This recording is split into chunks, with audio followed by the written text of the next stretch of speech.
Welcome back to Eldredge Park in Orleans, Massachusetts.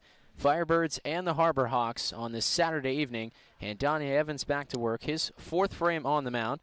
Jack Johnson to my right, my good friend Jack Loader. Evans facing the top of the order, Mitch Jebb, who popped out to Cam Jones to start the night in the top of the first. Here's the 1-0 on the way. It curls in for strike one. Jack, Evans has seen the minimum. 1-2-3 in the first, 1-2-3 in the second, 1-2-3 in the third.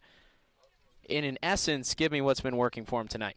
Well, in essence, it's everything. And I got excited today because I realized it was a Donnie Evans start day.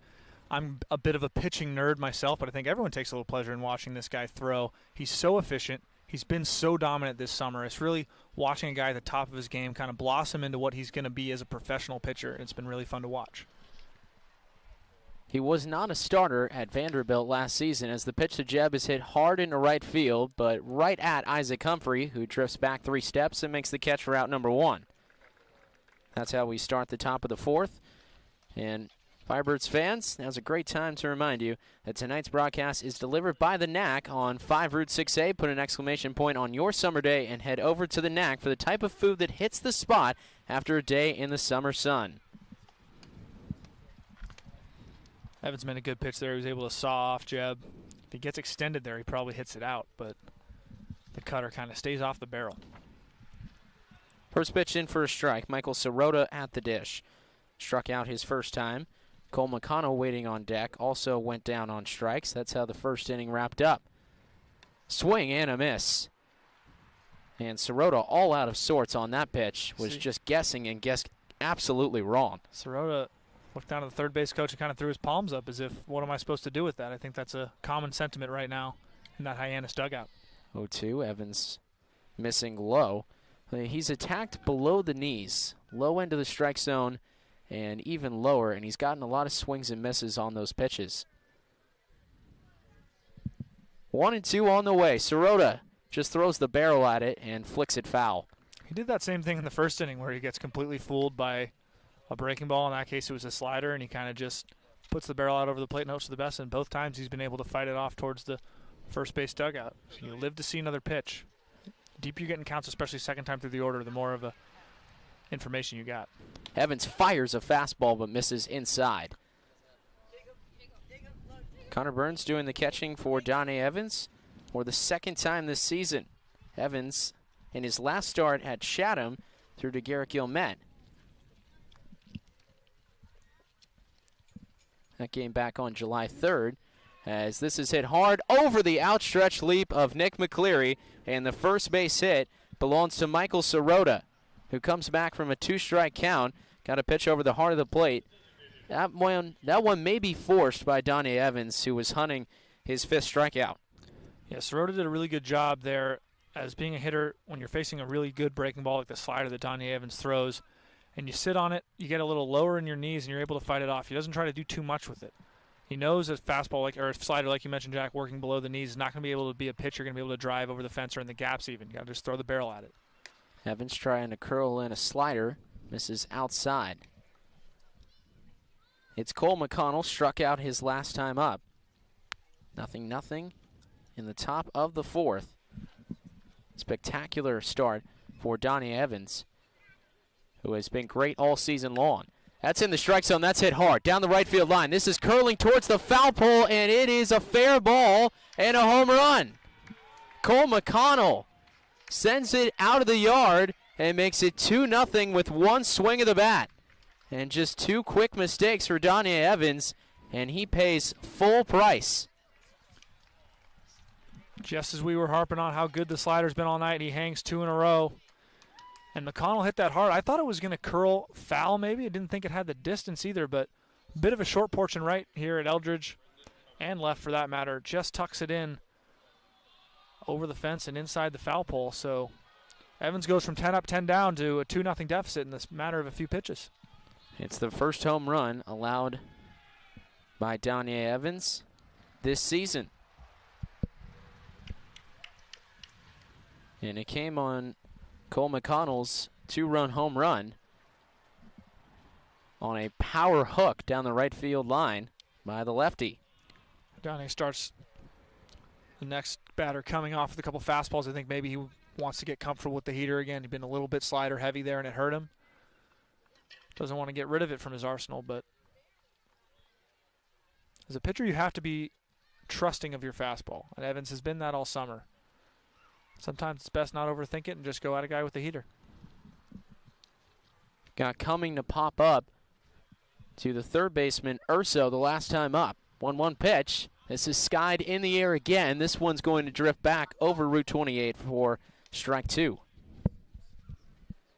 Children run after it, obviously not paying heed to the urgent urges of our PA guy to not cross the Route 28 for a foul ball. 1-2 from Evans on the way, and that's Spears coming. So 3 consecutive base runners are going to reach base after Evans sits down the first 10 he faces in order. Yeah, and if I'm Connor Burns, yep, exactly as I said, he's going to go talk to him. Just calm him down a little bit as he gets back in the stretch here. Evans only faced one batter in the stretch tonight, and that was O'Connell. He gave the homer, so I think Burns is just, this is more of a talk him down. Remember, your stuff's good. Compete with what you got. No better guy for a message like that than Connor Burns. Well, Hyannis has scored their 2 runs in perhaps the most surprising manner, because coming into the night, the Harbor Hawks, 14 home runs on the season. That ranks near the bottom in all teams, 8th out of the 10 teams on the Cape. At one point, though, they were as low as 6, and that was last Sunday. So they have had a powerful week at the plate as Evans misses upstairs, and this is an entirely different pitcher than the Donnie Evans we saw from the first 3 innings. Yeah, and I'm a little surprised we're not seeing anyone getting hot out in the Orleans bullpen. You'd think at this point it would be a bit of a move call. That's tap foul. It's going to earn Evans his first strike. Making it 2-1. Evans, his last start was against Chatham on July 9th, so it's been a week. Started last Saturday night at Veterans Field. Through 4 innings, did not allow a run or a hit, but did walk 4, and that pitch count got high. Through the first 3, that's not been the case. Evans has carved through the order, but now in the 4th, having to work incredibly laboriously, as Evans now behind in the count, 3-1. And here's the pitch. Fires in the dirt, and that's a walk. Everything out of sorts right now for Donier. It starts with fastball command. As Jim Lawler's going to take some time to go talk to him, I think. Maybe buy some time for the bullpen. If you're Evans right now, got to find a centering point. Burns target, whether that's his glove, whether it's a point of his catcher's gear. Find a still spot in your field of vision that can calm you down and get your eye level back where it needs to be in order to locate that fastball. Because if the fastball's not being located, it doesn't matter what you're throwing at the off speeds. Well, if you're the pitching doctor here, what are you diagnosing with Donnie Evans? What's missing that he had in the first 3 innings? I think this might be a little bit more mental than it is mechanical. Donnie is frankly not used to any sort of turbulence on the Cape this summer. He's given up 1 run coming into tonight, and no runs obviously through the first 3 innings. And we've seen him since the home run. He's been overthrown a little bit. Kind of trying to do too much. Trust your stuff. It's gotten you here for a reason. And Donnie had thrown 16 scoreless innings for that 2-run home run. Dropping the bonus, Patelli, it's a beauty in the triangle. Evans fires wide of Jones, and here comes another run.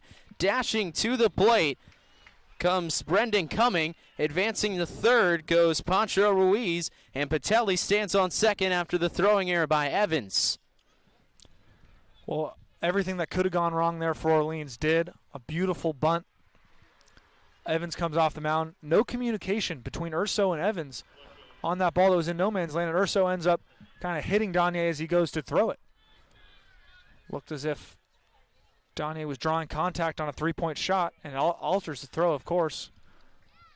Goes up the line. 10 batters into this game, Donnie Evans was spinning a gem. Now he's in deep, deep trouble. Yeah, still just 1 out. And that was the first batter he saw in the inning. 7th batter of the frame for the Harbor Hawks. And with runners in scoring position, it's Rocco Pepe, who was struck out by Evans the last time to the plate. This is an entirely different situation that Evans is meeting Pepe the second time around. Behind 1-0. And those swing and miss pitches that were at the low end of the zone are now in the dirt. But that was a great pitch from Evans. Now we're seeing Cole Reynolds getting hot down in the Orleans bullpen, working quickly. I think he's gotten the message. Evans ready from the windup, the 1-1. That is ripped. Left center field. It's going to get down. It's going to score 1. Here comes Pancho Ruiz. He scores. They're going to send the second runner. Jones cuts it off. No play at the plate. And Patelli scores all the way from second. It's 5-0 Harbor Hawks in the 4th. Here comes Kelly Nicholson. What a shocking turn of events we've seen here in the top half of the 4th. Evans goes from fooling everyone to fooling no one. And in 6 batters, he's done. Well, this is evidence of how quickly things can change, how capricious the game of baseball is. Donnie Evans had all the right moves. The first time through the order, got the first out of the inning on a fly ball to right. Since then, 5 have seen the plate. They have gotten on base. They have all come around to score. A single, a 2-run homer. Brendan Cumming walked. Pancho Ruiz walked. Don Patelli got a bunt single, a throwing error brought home Cumming. Then Ruiz and Patelli scored on the single to left center field by Rocco Pepe. Reynolds ahead in the count, 0-1. 50-50 raffle here. To Philip Matulia, who grounded over to Cam Jones, who flipped to Donnie Evans for the second out of the top of the 3rd. How long ago does that feel now that the Firebirds are down 5-0? Matulia didn't like that second strike goal. He didn't like the first one either, but he especially did not like the second one. Putting an 0-2 hole now, and Cole Reynolds doing exactly what you need to do. It's establish the fastball early and pitch with rhythm. The defense is a little bit on its heels. 2-strike situation and a swing and a miss. Cole Reynolds comes in and immediately delivers some relief for the Firebirds. That's the first out since Mitch Jebb flew out to right from the leadoff spot. Now Riku Nishida is going to bat, the last man in the order, as everyone has made a trip to the plate in this top of the 4th. Reynolds going to check over on Pepe, makes a late dive but gets back safely. Rocco Pepe, not shy to run the bases. His entire team has really no reservations about running the bags either. They've stolen 66 bases this summer. In contrast, Orleans has stolen just 25. Now Reynolds, for the 3rd straight time, is going to check over on Pepe. He's dangerously close to balking there. Swung his front leg forward. If it passes 45 degrees, that's a balk. He was darn close there, as we can see on that first base camera. Get a good angle of that. On the way, and that's in for a strike. It's Riku Nishida at the plate. He grounded out to Nick McCleary his first time up. Now he bats for the 2nd straight inning. In a much different ball game, and the atmosphere completely changed around Eldredge Park.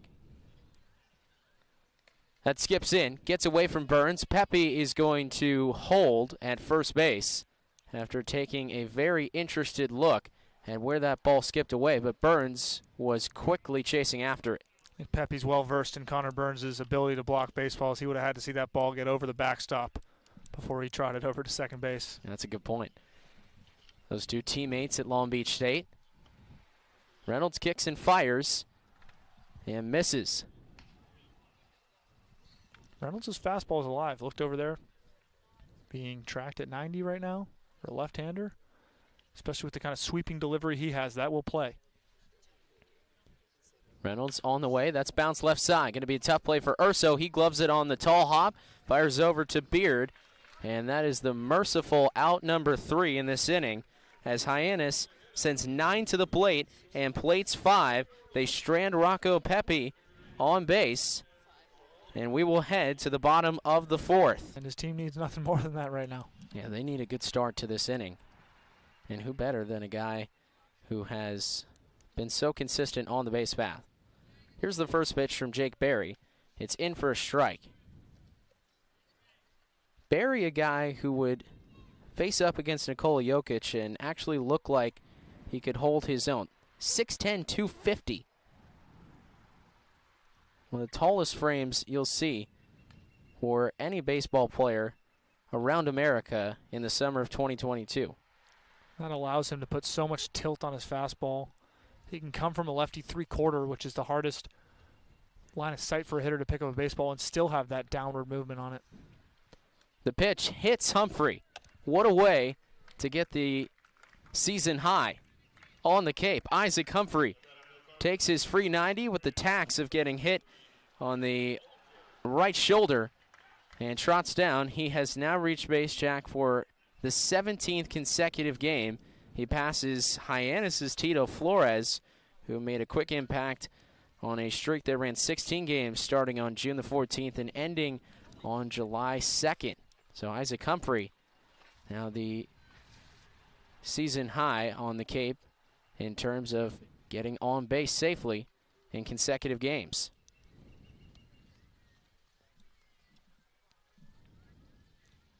Bolger squares to bunt. The pitch is high. They're going to see if he went. And they appeal down to first base umpire Tim Reiner. Gets confirmation that he did not. Pulled the bat back in time. I don't know if I like the bunt there. You're chasing 5 runs. You got a power bat up, a guy who can do some damage.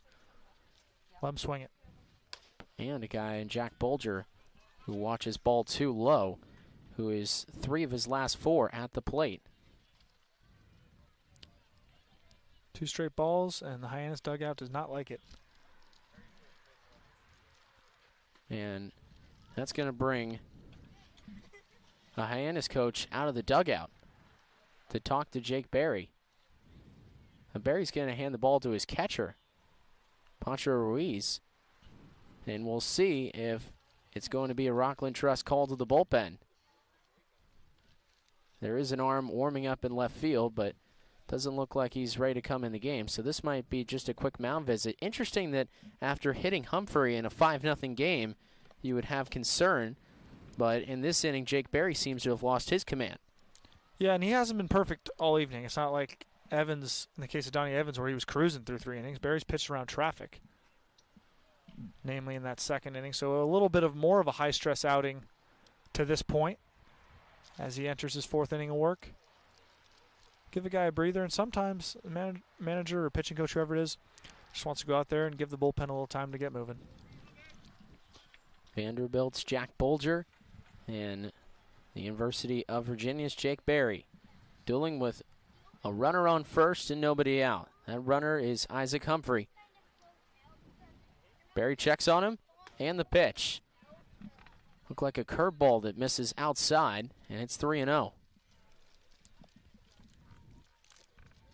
Berry finished way tall on that curve. For him to finish down on it, make it snap at the knees. Pitch to Bolger.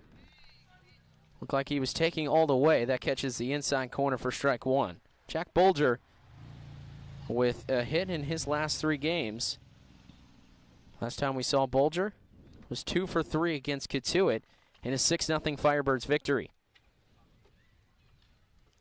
Berry checks on Humphrey. Now the delivery. Low.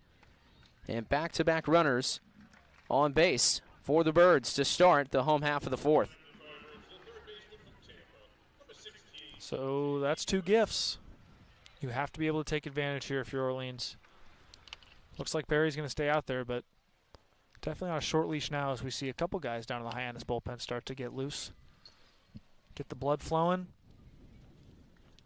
Well, the hit by pitch not going to be charged as a walk, so that's the first official walk of the game for Jake Berry.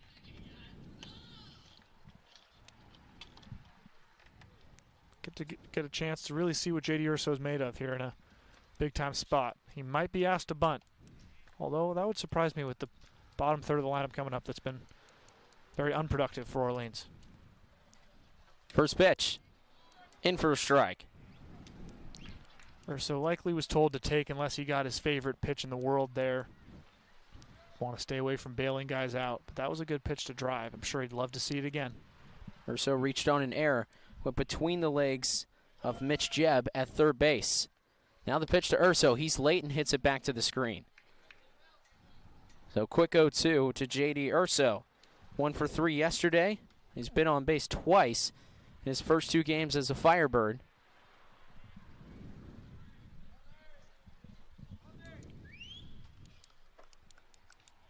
Oh and 1. Now 0 and 2.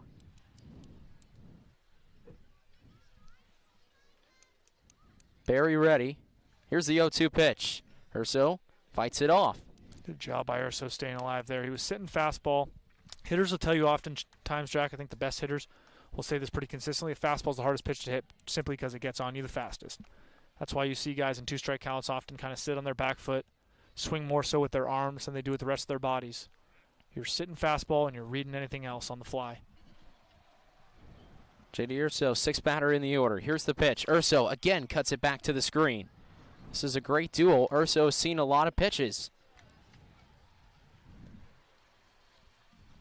Already had a 10-pitch at-bat in this game. Well, 9 pitches between Keishel and Barry in the bottom of the first. So the Birds have made Barry work on the mound. There is action in the Hyannis bullpen. Harbor Hawks with a comfortable 5-0 advantage after a 5 spot in the 4th inning. Firebirds just trying to make a dent. Raise the temperature, start melting the ice cube a little bit. Exactly. Not going to happen all at once. They'd love to see Nate Furman bat in this inning. Got an opportunity to get there. Here's the 0-2 pitch to Urso, and again he fouls it off. And this is quite the battle. Seen a lot of pitches, but he's not taking any for balls. So Barry still stays in the driver's seat. He can still afford to waste 1 or 2 pitches. But Urso's a guy who doesn't strike out a lot. It's hard to get him to swing and miss. You see him choke up on the barrel a little bit there. A little bit of an old-fashioned style in an 0-2 hole.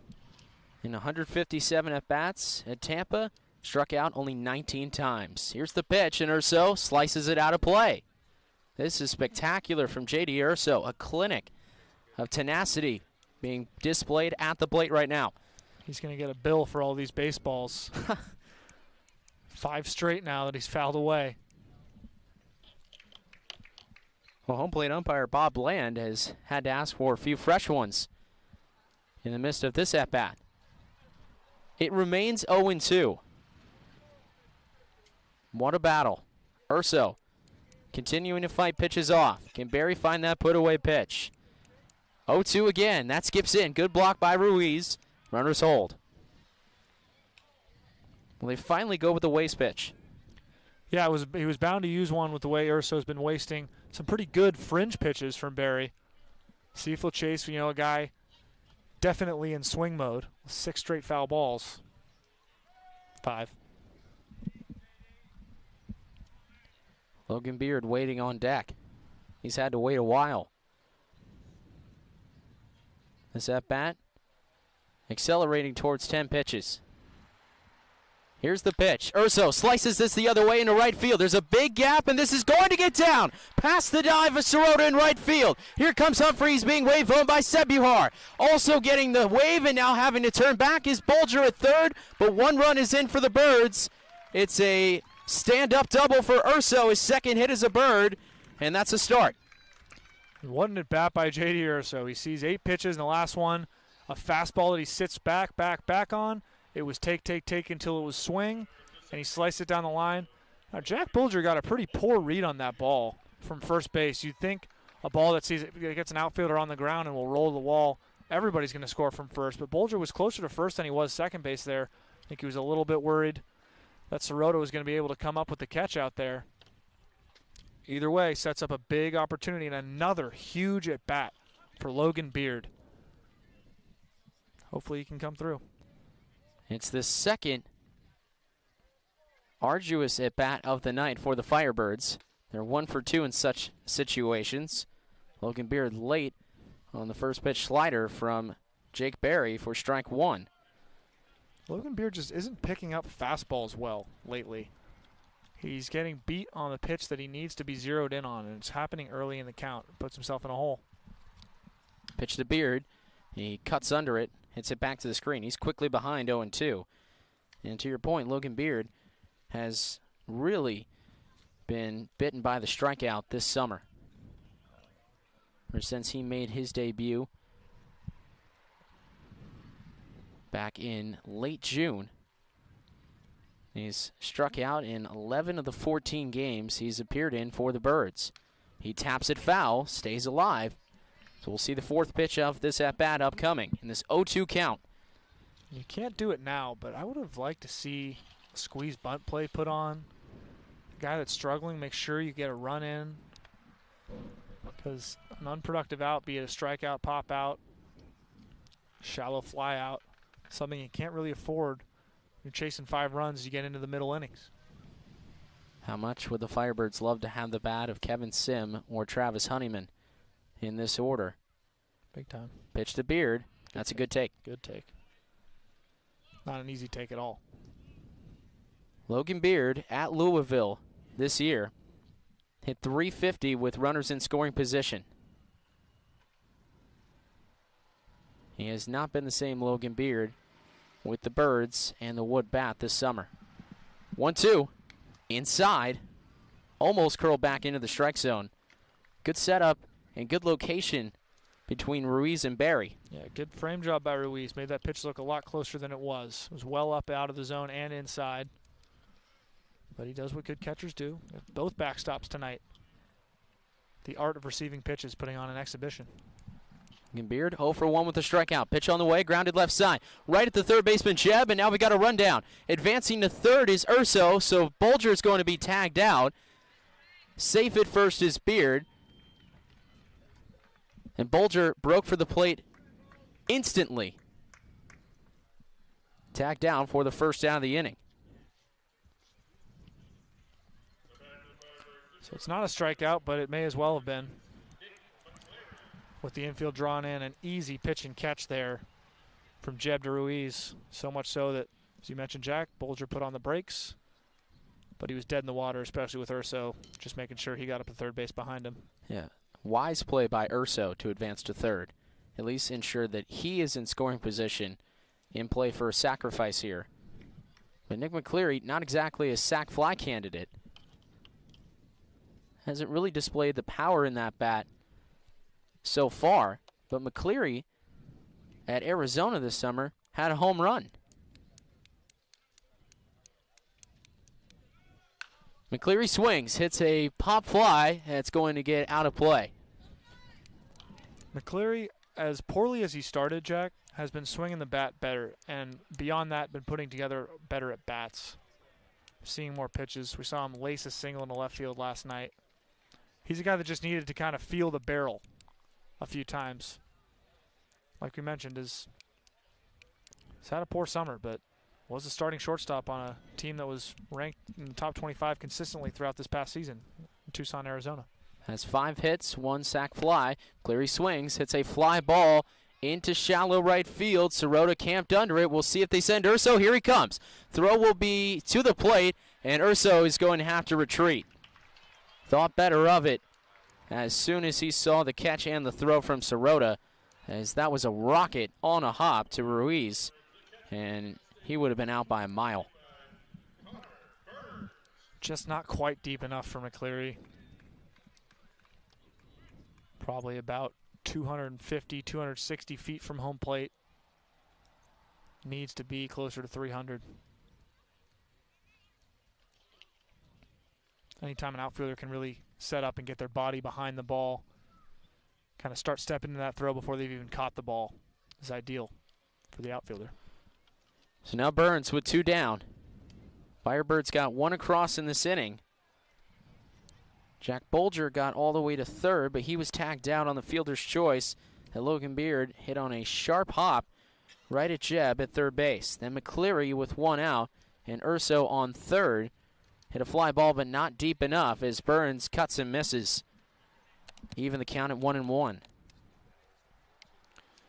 So you're decimated with the bats right now. We mentioned Sim and Honeyman, two of your best hitters all summer, out right now. Sim done for the summer. Honeyman still on the shelf from that hand injury. But this bottom three, Logan Beard, Nick McCleary, and Connor Burns, has been pretty brutal production-wise. It's hurt them here. The pitch, that's down and in. Burns motions back to J.D. Urso. That was dug out by Ruiz, the catcher behind the plate for the Harbor Hawks tonight. It's an interesting pitch coming up. It's a count that would usually dictate a fastball, but I think both guys, knowing that, we might see Barry throw Connor Burns some soft stuff. He's got a base to work with.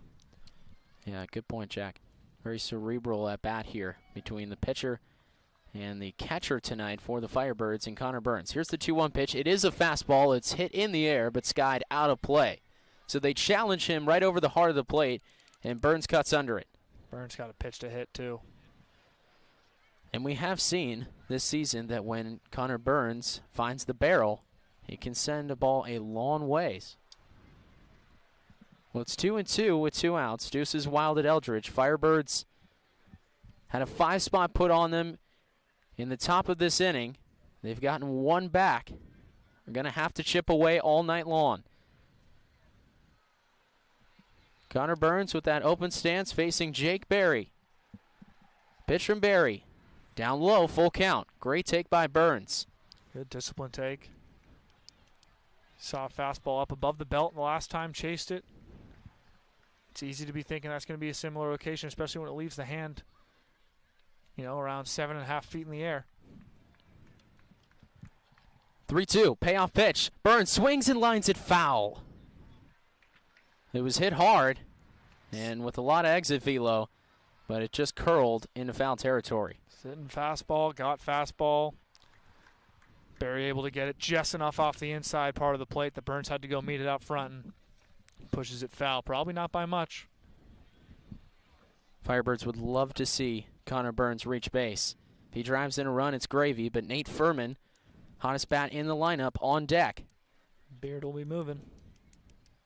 3-2, there goes Beard. Burns swings and tips it right back into the mitt for strike 3.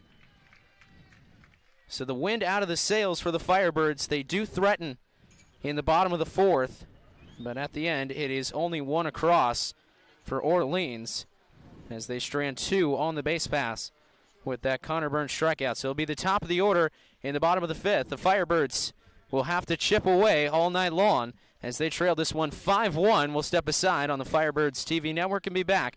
More Firebirds baseball.